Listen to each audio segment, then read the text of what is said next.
Gayu Novianti dari kelas 2M Fakultas Ekonomi dan Bisnis Universitas Swadaya Gunung Jati. Kali ini aku akan memaparkan materi tentang human capital atau modal manusia. Arti dan pentingnya human capital. Istilah human capital pertama dikemukakan oleh seorang ekonom bernama Theodore Schultz yang berpendapat bahwa peningkatan kesejahteraan pada perusahaan tidak tergantung pada tanah, peralatan, energi, dan sumber daya, melainkan pada kompetensi pengetahuan dari pegawainya.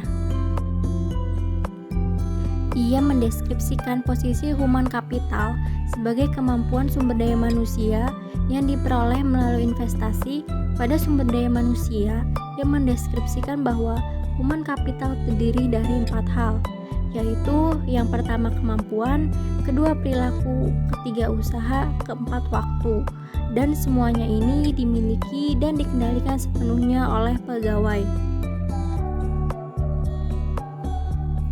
Untuk mendeskripsikan human capital sebagai kombinasi dari keempat faktor tersebut sebagai berikut. Yang pertama, karakteristik atau sifat yang dibawa pada pekerjaan, misalnya inteligensi, energi, sikap positif, keandalan, dan komitmen. Kedua, kemampuan seseorang untuk belajar, yaitu kecerdasan imajinasi, kreativitas, dan bakat.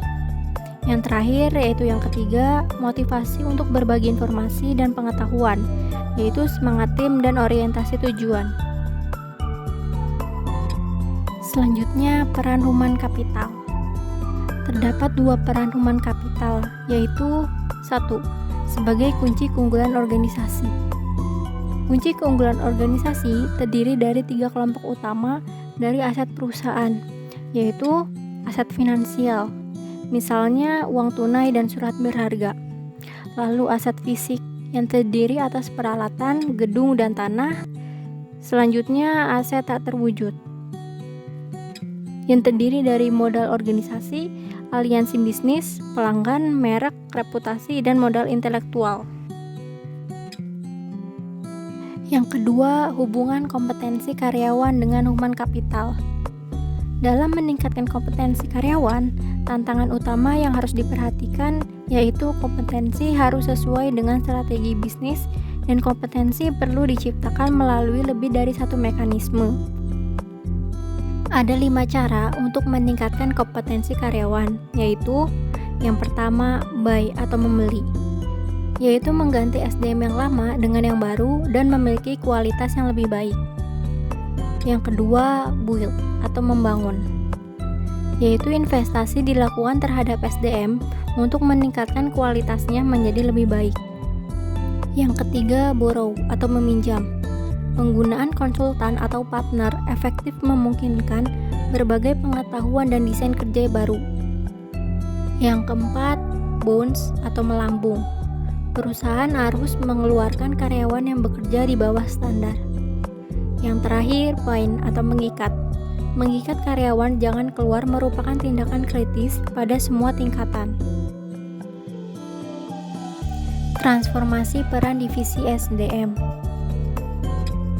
Model konseptual yang dikemukakan oleh Ulrich menggambarkan bahwa transformasi divisi peran SDM yang didasarkan pada 2 dimensi utama, yaitu dimensi operasional dan dimensi strategi. Dari 2 dimensi ini muncul 4 peran SDM, antara lain strategi partner, administratif expert, employee champion, dan change agent. Strategi partner, yaitu Departemen SDM harus mampu menjadi partner bagi manajer lini dan manajemen lainnya dalam mengeksekusi strategi dan membantu merealisasikan perencanaan. Administratif expert, membantu tercapainya efisiensi administratif dan memastikan bahwa kos dapat dikurangi dan kualitas tetap terjaga secara kontinu. Employee champion, yaitu Departemen SDM harus dapat menunjukkan komitmennya terhadap manajemen dan pada waktu yang sama berusaha meningkatkan kontribusi karyawan lebih besar. Yang terakhir, change agent, yaitu Departemen SDM harus dapat menjadi agen perubahan yang kontinu, membantu proses dan kultur secara bersama, meningkatkan kapasitas organisasi untuk lebih baik. Tingkat kompetensi dalam sistem pengukuran human capital. Yang pertama, activity level, yaitu pengukuran aktivitas rutin SDM seperti rekrutmen, pemberhentian, promosi, dan lain-lain untuk syarat laporan internal. Yang kedua, fungsional level, yaitu kolaborasi dengan unit fungsional organisasi, misalnya divisi dalam mengukur aktivitas, mengumpulkan dan menerjemahkan data, dan mengambil tindakan koleksi.